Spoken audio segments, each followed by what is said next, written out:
अस्सलाम वालेकुम नाजरीन, मैं हूं हारून रफीक और आप देख रहे हैं होशियारियां। दोस्तों, कभी सोचिए कि प्याज अगर अपनी खुशबू का मुआजना मोती या गुलाब के फूलों के साथ करना शुरू कर दे तो वो किस कदर परेशान ठहरे। लेकिन दुनिया का कोई भी शख्स अपनी ग़िज़ा के अंदर प्याज के अलावा मोतिया या गुलाब शामिल नहीं करता। इसलिए ज़िंदगी की बहुत सी परेशानियाँ, बहुत सा डिप्रेशन, एंग्जाइटी इस वजह से होती है कि हम मुआजना करते हैं और इस कंपैरिजन के दौरान हम बड़े परेशान होते हैं। लोगों के साथ अपना कंपैरिजन न करें, अपनी दौलत का, अपनी जवानी का, अपने हुस्न का, अपनी सेहत का, किसी चीज़ का भी। उसकी वजह ये है कि हर चीज़ की एक अपनी अपनी वैल्यू होती है। हाँ, मुआजना करें लेकिन अपने आप के साथ, अपने गुजरे हुए कल में जो आप थे उसके साथ, अपने पिछले साल के साथ अपना मुआजना करें। अगर आप बेहतर हो रहे हैं तो इंशाल्लाह एक दिन तरक्की की मंजिल जो है वो आपका मुकद्दर बन के रहेगी। लेकिन अगर दूसरों के साथ आपने अपना मुआजना शुरू रखा और करते रहे तो जान लें कि मरते दम तक आपको कोई ना कोई अपने से बेहतर मिलता रहेगा और आप परेशानी में ही ज़िंदगी गुजारते रहेंगे। इसी पैगाम के साथ आइए आपको लेके चलते हैं आज अली बाबा 40 चोर में और देखते हैं वहाँ इस वक्त क्या हो रहा है। खुल जा सिम सिम। अच्छा, ये चोर आ गए। बंद हो जा सिम सिम। तेन मैं 50 वारी कहा भी इनू तेल दे जेड़ सिम सिम ना तेरी 50 दफा कहंदा फिर जाके बंद हो जा सिम सिम। अच्छा, असल कहानी में तो उनके साथ जिन नहीं था। मैं तो पीछे गली च रहना, मैंने फड़ के लाया ना। हमारे शो में वैसे जितने जिन आए ना आज तक, कभी कोई कमजोर जिन मैंने नहीं देखा। वैसे भी सारी जिंदगी चिराग में रहते हैं, इतनी कंफर्टेबल लाइफ, फिर तोन वगैरह तो निकलेगी ना। रह के देखो ना चिराग जी, तुहानू की पता जो अग लाउंदे की बनदा। अब मुंह तो वेखो ना जी जिंदा सड़िया होया है। आहो, तुसी तो राती अपनी स्किਨਾਂ ਨੂੰ मलाई ला के पैंदे हो। अच्छा भाई, कहाँ से आ रहे हो? डाका मार के सर। इतने तमीज वाले चोर मैंने पहली बार देखे। बात करते हैं तो सर कहते हैं। किसी के घर डाका मारना होता ना तो उसी पहले सारी कहनी। अच्छा, डाका मारना चाहते हो आई हमारे शो पे? क्या उठा के लेके जाओगे? चाय का कप तो मैं उठाऊंगा। वैसे यार माजरत नाल मैं ਤੁਹਾਡੇ ਅੱਗੇ ऐसी गल कर तो नहीं सकदा। 30 डाके महीने ਦੇ ਤੁਹਾਡੀ ਐਵਰੇਜ ਹੈ जी। ਤੁਸੀਂ ਆਪਣੇ ਆਪ ਤੇ ਕੁਝ ਕਿਉਂ ਨਹੀਂ ਲਾਉਂਦੇ? ਹਰ ਬੰਦੇ ਨੂੰ ਜਿਹਨੂੰ ਗੌਰ ਨਾਲ ਦੇਖੋ ਨਾ ਤੁਹਾਡੀ ਲੇਲਿਆਂ ਵਰਗੀ ਸ਼ਕਲ ਹੋਈ। यार वैसे वाकई तुम्हारे हालात इस कदर दिगर क्यों हैं? आज जमाना शफी 1.5 लतीये ਨੂੰ टाइम ही नहीं मिलता। ਇੱਕ ਛੁੱਟੀ ਕਰ ਲਓ, ਮੈਂ ਤੁਹਾਨੂੰ ਸਾਰਿਆਂ ਨੂੰ ਨਹਿਰ ਤੇ ਲੈ ਚੱਲਾਂ। अच्छा, मैं इस बात में इंटरेस्टेड हूँ जिन साहब, ये बताइए मुझे कि आप जब चिराग से निकल आए हैं तो आप चले क्यों नहीं जाते, घूम फिर क्यों नहीं लेते? अब ਸਰ ਮੇਰੀ ਮਜਬੂਰੀ ਇਹ ਹੈ, ਜਿਹੜਾ ਮੈਨੂੰ ਚਿਰਾਗ ਤੋਂ ਬਾਹਰ ਕੱਢੇਗਾ ਜੀ ਜੀ। ਮੈਂ ਉਹਦੀਆਂ 3 ਖਾਹਿਸ਼ਾਂ ਪੂਰੀਆਂ ਕਰਾਂਗਾ। ਔਰ ਇਹਨਾਂ ਨੇ ਅੱਗੋਂ ਐਸਾ ਕੰਮ ਫੜ ਲਿਆ क्या? ਕਿ 2 ਖਾਹਿਸ਼ਾਂ ਆਪਣੀਆਂ ਪੂਰੀਆਂ ਕਰਾਉਂਦੇ, अच्छा। ਤੀਸਰੀ ਤਾਂ ਮੈਨੂੰ ਕਹਿੰਦੇ ਵਾਪਸ ਚਿਰਾਗ ਦੇ ਵਿੱਚ ਚਲਾ ਜਾ। ਹਾਂ ਜੀ, ਤੀਸਰੀ ਇਹਨਾਂ ਦੀ ਇਹ ਖਾਹਿਸ਼ ਆ, ਮੈਨੂੰ ਮਜਬੂਰਨ ਫੇਰ ਜਾਣਾ ਪੈਂਦਾ, ਫੇਰ ਅਗਲੀ ਵਾਰੀ ਫੇਰ ਕੱਢ ਲੈਂਦੇ। अच्छा, दो तीसरी तो फिर वापस मैंने भेज। अच्छा जीनी, ये बताओ कि चिराग के अंदर होता क्या है? सर असल च गल है कि ये चिराग है अरब दा। अच्छा। तुहानू पता अरबां च गर्मी बड़ी हुंदी। जी जी जी जी। ऐसे कि मेरे गर्मी ना निकले। यार बहुत मासूम जिन है। ऐसे हल्का जिहा जिन तुम ही है, लेकिन तेरे सिंह चोक ना तो थल्ले नु आ गए। ये बताओ, ये जो संदूक है जिसमें बहुत सा साजो सामान है, ये भी लूट कर लाए हो? और ते जिन दे भैन दा ब्याह है बनारस से आने वाले देसी डाकू। मैनू ये दस, इत्थे जेड़ा दूजा सोने दा डब्बा पिया सी वो कित्थे गया? कहाँ गायब हो गया सरदार? तेनू नहीं पता कित्थे चला गया सालिया? गेटअप तू शोले वाले ठाकर दा कीता है। हाँ चीकू बांदरी, जी सरदार। डब्बा कित्थे आए?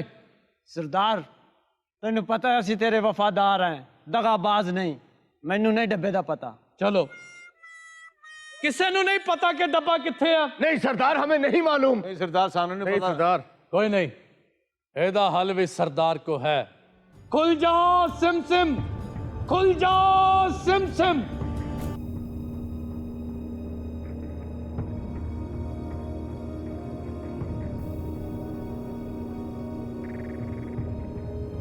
डाके दे बहाने इन्हां नूं लैके जावांगा, इन्हां दियां धौणां ला देवांगा।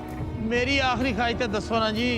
मेरी तीसरी ख्वाहिश है चिराग च वापस कैद हो जाए। जा हुक्म आका।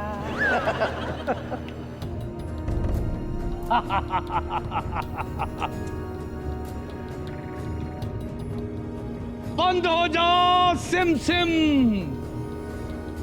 अब उसको शक ये पड़ रहा है कि उसका खजाना उसके अपने ही लोग लूट रहे हैं। पर उनको देख के मुझे लगता नहीं कि वो इतने क्वालिफाइड चोर हैं कि वो अपने ही सरदार की चोरी कर लें। अच्छा, इनसे कोई बईद नहीं है। उसकी वजह ये है कि आप ये गौर करें कि इनको सिर्फ और सिर्फ दौलत जमा करने का शौक, इनके अंदर से लालच नहीं जा रहा है। ये वो चीज़ है जिसको आप अजाब के तौर पे कह सकते हैं कि इनके दिलो दिमाग पर मुसल्लत है और ये लगे हुए हैं अपनी आखिरत को ख़राब करने के पीछे। अच्छा, वैसे मेरा मानना ये है कि दौलत जो है इसके दो तरीक़ों से इस्तेमाल की जाती है।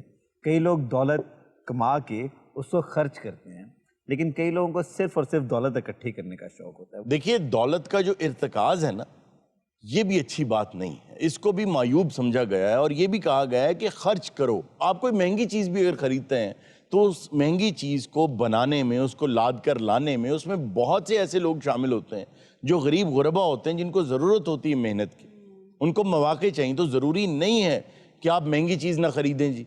आप वो पैसा बैंकों के अंदर रखें, और ये बैंक आपको पता है कि इनमें पैसा रखने का फ़ायदा आपको नहीं हो रहा, इसका फ़ायदा बैंक को ही हो रहा है। अच्छा, और वैसे भी ये एक बैंक की तरह ही है, ये पुराने ज़माने का कोई। हारून साहब, ये कहानी अली बाबा और 40 चोर अल्फ लैला से ली गई है। आमतौर पे यही ख्याल है कि ये अल्फ लैला की है, लेकिन उसकी है नहीं है। अच्छा। एक राइटर थे जो फ्रेंच थे, 8वीं सदी में जो अल्फ लैला लिखी गई वो उनके हाथ लग गई।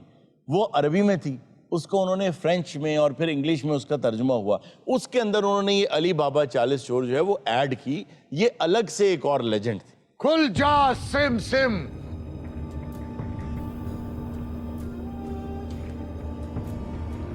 ओ ये कौन है? New entry.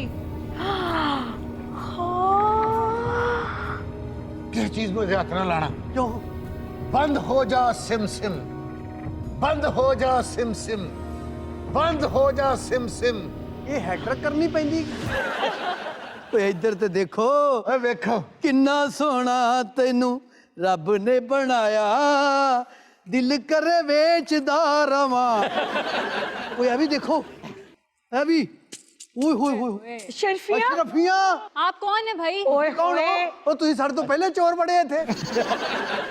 ਆਜਾ ਤੋਲ ਲਈਏ, ਜਿਨਾ ਜਿਨਾ ਆਪਣਾ ਹਿੱਸਾ ਕਰ ਲਈਏ। ਮਰਜੀਨਾ, ਇਹ ਰਾਜ਼ ਨੂੰ ਰਾਜ਼ ਰੱਖਣਾ, ਕਿਸੇ ਨੂੰ ਦੱਸਣਾ ਨਹੀਂ ਕਿ ਇੱਥੋਂ ਅਸੀਂ ਗਾਰ ਚੋਂ ਸੋਨਾ ਚੁੱਕਨੇ ਆ। ठीक है अली बाबा। ਤੁਸੀਂ ਇੱਥੇ ਖਲੋ, ਮੈਂ ਸ਼ਾਹ ਜ਼ੋਰ ਕਰਵਾ ਲਵਾਂ, ਉੱਚੀ ਲੱਦ ਲੈਨੇ। ईमानदार ना तोलना, ठीक है ना? ठीक है। रख। आका देखे रानी हार। ए मेरे ਓਏ ਜੇ ਰਾਣੀ ਦਾ ਹਾਰ ਇੱਥੇ ਆ ਤੇ ਸੰਗੀਤਾ ਕਵਿਤਾ ਦਾ ਵੀ ਇੱਥੇ ਹੀ ਹੋਣਾ। अली बाबा ये हार मैं लाऊंगी। ए तेनू सोना लगना है। हाँ। ਦੇਖੋ ਬਾਊ ਜੀ, ਤੋਲ ਕੇ ਲਵੋ, ਰੋਂਦੀ ਨਾ। ए जड़ा ना जी, ए हो गया मदर ऑफ पर्ल्स, हाँ, केड़ी जी पल्स? मोतियों की माँ। मोतिये दी माँ होगी मेरी, ते ए मोतिये दा प्यो तू ले ले। ਬਹੁਤ ਅੱਛੇ। ਮੋਤੀਏ ਦੀ ਮਾਂ ਐਡੀ ਮਤਲਬ ਸਿਹਤਮੰਦ ਆ, ਇਹ ਪਿਓ ਨੂੰ ਕੀ ਗੱਲ ਪਾਊਡਰ ਪੀਂਦਾ। हारून साहब, एक बात बताएं, ये अली बाबा इंसाफ पसंद नहीं था? बिल्कुल नहीं था। देखिए, उसने भी चोरी की ना, हाँ। लेकिन उसने चोरी चोर के घर में की। अच्छा, कहानी में बहुत से झोल हैं। जो असल कहानी है उसके अंदर जो सरदार होता है डाकुओं का, वो अली बाबा को ये कहता है कि मेरे पास जैतून के तेल के बैरल्स हैं, ये तुम सस्ते दामों ले लो।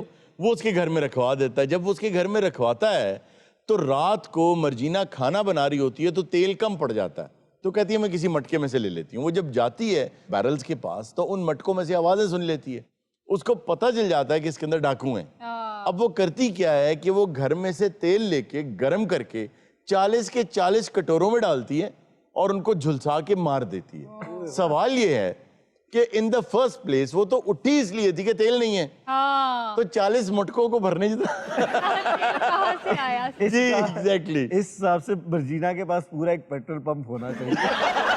सरदार, खैर खैर खैर बोलनी की है? सरदार ये देखें चिराग। ਨਹੀਂ, ਇਹ ਚਿਰਾਗ ਮੇਰਾ ਹੈ। ठहर ठहर। आका ओए मुक गया साडा फाका। ओए देख रहे हैं काका? ਓਏ ਮੈਨੂੰ ਨਾ ਦੇਵੀ ਝਾਕਾ, ਇਹ ਚਿਰਾਗ ਮੇਰਾ ਹੈ ਕਾਕਾ। नाखा नाखा नाखा। ਓਏ ਚਿਰਾਗ ਮੇਰਾ ਹੈ। मैनू चाहिए मैं च रहता पाया करना। ਓਏ ਲੈ ਤੂੰ ਚਿਰਾਗ।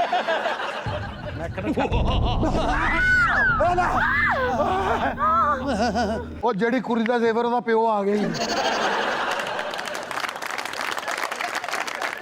ਮੈਂ ਜਿੰਨਾ। ਇਹ ਪੱਠੇ ਦਾ ਜਿੰਨ ਵੀ ਹੁੰਦਾ ਜੀ। ਭਾਜੀ ਜਿੰਨੇ जी जी। ਤੇ ਕੋ ਕਾਫ ਚੋਰੀ ਕਰੋ ਜਿੰਦਾ ਵੀ ਮੂੰਹ ਕਾਲਾ ਕਰ ਦਿੰਦੇ ਨੇ। ਮੇਰੇ ਕੋਲੋਂ ਘਬਰਾਉਣ ਦੀ ਕੋਈ ਜ਼ਰੂਰਤ ਨਹੀਂ। ਮੈਨੂੰ ਇਹ ਦੱਸੋ ਕਿ ਮੈਨੂੰ ਚਿਰਾਗ ਚੋਂ ਕੱਢਿਆ ਕਿਨੇ? ਇਹ ਮੈਂ ਨਹੀਂ ਕੱਢਿਆ ਜੀ, ਇਹਨੇ ਕੱਢਿਆ ਚਿਰਾਗ ਚੋਂ। ਨਹੀਂ ਮੈਂ ਨਹੀਂ ਕੱਢਿਆ, ਲੰਮੀ ਨੇ ਕੱਢਿਆ। ਇਹਨੇ ਵੀ ਕੱਢਿਆ। मैं ओदियां 3 ख्वाहिशात पूरियां करांगा मैं कढ़िया ਜਿਨ ਚਾਚਾ ਮੈਂ ਕੱਢਿਆ ਜਿਨ ਚਾਚਾ ਇਹਨੂੰ ਤੁਹਾਡੇ ਸਾਰੇ ਚੋਂ ਇਹ ਮਰਜੀਨਾ ਸੱਚੀ ਲੱਗਦੀ ਏ ਭਾਈ ਜਿੰਨਾ ਜੀ ਵੀ ਬਹੁਤ ਘਟਿਆ ਜਿੰਨ ਤੁਹਾਡੇ ਜੋ ਜਿਹਨੇ ਵੀ ਮੈਨੂੰ ਕੱਢਿਆ ਮੈਂ ਮਰਜੀਨਾ ਦੀਆਂ 3 ख्वाहिशात पूरियां करांगा ओ भाई जिसने निकाला है ओ यार मैं जिन्न या तू हो यार जिन सिर्फ मेरा है। ਉਹ ਤੇਰਾ ਕਿਹੜਾ ਤੂੰ ਕੁਰਾਨਦਾਜ਼ੀ ਚ ਨਿਕਲਿਆ ਜਿੰਨ ਤੇਰਾ